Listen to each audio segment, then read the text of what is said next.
नई दिल्ली में संस्कृत भारती दिल्ली ने संस्कृत भाषा के प्रचार के लिए 1008 संस्कृत संभाषण शिविर अभियान शुरू किया है और इस निःशुल्क अभियान का लक्ष्य सभी वर्गों को सरल तरीके से संस्कृत सिखाना है। कॉन्स्टिट्यूशनल क्लब ऑफ इंडिया में आयोजित प्रेस कॉन्फ्रेंस में अखिल भारतीय संगठन मंत्री श्री जयप्रकाश जी ने इसकी विस्तृत जानकारी दी। वहीं सांसद मनोज तिवारी ने संस्कृत को सांस्कृतिक पहचान की आत्मा बताया, जबकि दिल्ली सरकार के मंत्री कपिल मिश्रा ने इसे क्रांतिकारी प्रयास कहकर समर्थन दिया है। राजधानी में 1008 शिविर आयोजित किए जाएंगे, जहां कुछ दिनों में संस्कृत बोलना सिखाया जाएगा। ये पहल संस्कृत को जनभाषा बनाने और सांस्कृतिक विरासत को पुनर्जीवित करने का एक प्रयास है। और आप यहां पर अंत में उन्हें भी सुनेंगे और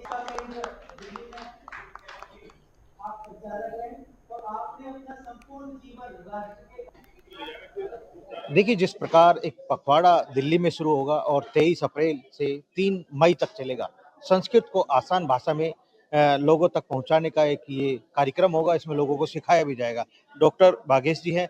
सर, जिस प्रकार ये आयोजन किया जा रहा है काफ़ी महत्वपूर्ण रहेगा, क्योंकि संस्कृत में हमारे वेद पुराण बने हैं, तो उसको देखते हुए क्या इसको आप बताएंगे? सर्वप्रथम नमस्कार, सभी को नमस्कार। देखिए, संस्कृत भारती के तरफ से ये 1008 संस्कृत संभाषण शिविर का एक बहुत बड़ा अभियान आयोजित है। ये जैसे आपने बताया, इस महीने अप्रैल 23 से शुरू होकर मई 3 तक दिल्ली के डिफरेंट प्लेसेस में चलने वाला है और इसके माध्यम से हम सरल संस्कृत सब लोग बोले, इस तरफ हम एक प्रयास शुरू कर रहे हैं। संस्कृत भारती गत बहुत वर्षों से ये प्रयास में लगा है, क्योंकि संस्कृत तो हम नित्य है, संस्कृत सत्य है, संस्कृत सम्मान है, संस्कृत हमारा स्वाभिमान है, इस देश का संपत्ति है संस्कृत। तो इस संपत्ति को बचा के रखने का प्रयास तो करना सब नागरिक का कर्तव्य होता है।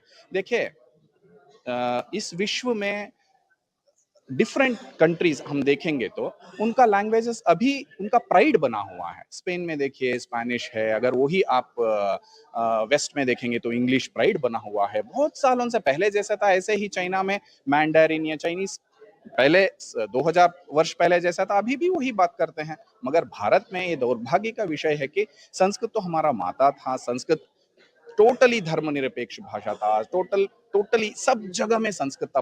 पूरा भारत में जोड़ने का, पूरा भारत को जोड़ने का एक शक्ति भी संस्कृत के अंदर है। और संस्कृत बेसिकली एक भाषा मात्र नहीं है, ये ज्ञान भंडार है। इस संस्कृत भाषा के माध्यम से ये भंडार खोलने का प्रयास हमें करना है। अगर करना है तो संस्कृत सीखना पड़ेगा, क्योंकि ये तो हमारे हेरिटेज है। तो नेचुरली हम सब संस्कृत बात करने का एक प्रयास शुरू करें। इसी दिशा में संस्कृत भारती कार्यक्रम का आयोजन किया है। सभी दिल्ली वासियों से ये प्रार्थना है कि इस अद्भुत कार्य में, देव कार्य में जुड़े और कार्यक्रम को यशस्वी बनाएं। देखिए, जिस प्रकार संस्कृति और संस्कृति भाषा को बढ़ावा देने के लिए इस कैंप का आयोजन किया जा रहा है और तमाम वो वक्ता और अधिवक्ता वहां पहुंचेंगे जो इस पर काम करेंगे, उन लोगों को संस्कृत सिखाने का आसान माध्यम भी बताएंगे। नेटवर्क 10 के लिए मनोज प्रजापति। ठीक है। देखिए, जिस प्रकार 23 अप्रैल से और 3 मई तक का आयोजन होगा दिल्ली के अंदर, सर क्या खास होगा इसमें, और थोड़ा अपना परिचय? मेरा नाम जयप्रकाश है। संस्कृत भारती जो संगठन है, इसका राष्ट्रीय संगठन मंत्री हूँ। मेरा केंद्र दिल्ली है, पूरे भारत में प्रवास करता हूँ, अलग अलग राज्यों में।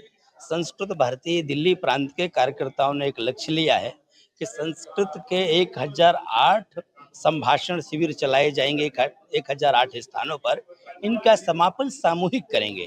तो 23 अप्रैल से जो है 3 मई तक ये प्रत्येक जिले में, नगर में, बस्तियों में अलग अलग 2 घंटे बोलचाल की भाषा संस्कृत सिखाई जाएगी। वहाँ पर संस्कृत भारती के कार्यकर्ता निःशुल्क जो वॉलेंटियर हैं, सेवा कार्य करते हैं, वो जाकर के वहाँ संस्कृत सिखाएंगे।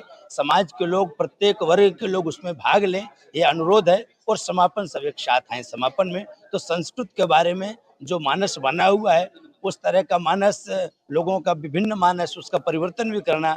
और संस्कृत जन जागरण की दृष्टि से भी एक सूत्र की हम बात करते हैं, उसको भी वो जोड़ती है। इस कारण से सभी संस्कृत सीखें और इसमें भाग लें, ये संस्कृत भारती का लक्ष्य। अच्छा जयप्रकाश जी, जिस प्रकार संस्कृत भारती इस लक्ष्य को प्राप्त करना चाहती है, तो दिल्ली सरकार और केंद्र सरकार का भी योगदान रहेगा। आपने जैसे बताया अमित शाह जी पहुंचेंगे।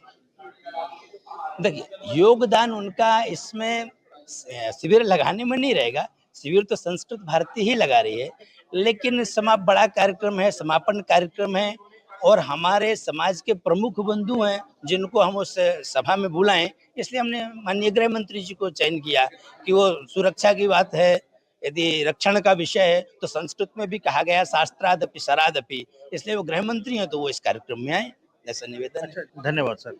देखिए, जिस प्रकार संस्कृति और संस्कृत भाषा काफी प्राचीन है, इसको सुलभ और आसान तरीके से लोगों को सिखाने का प्रयास किया जाएगा इस कैंप में। नेटवर्क 10 के लिए मनोज प्रजापति।